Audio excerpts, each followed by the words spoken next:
और मोहसिन कौम मिल्लत जनाब कमर आलम साहब MLC और कौमी जनरल सेक्रेटरी RJD बिहार जो दिल्ली तशरीफ़ लाए, तो इस तक़सीम इनामात के मौके से मदरसे में भी आए हैं, हम उनका इस्तक़बाल करते हैं।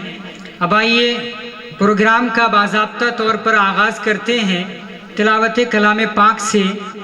तो हम तिलावत कलाम पाक के लिए दावत देते हैं बिरादरम हाफिज़ मोहम्मद उस्मान फ़ारूक़ी को कि वो तिलावत कलाम पाक से इस महफ़िल का आगाज़ करें।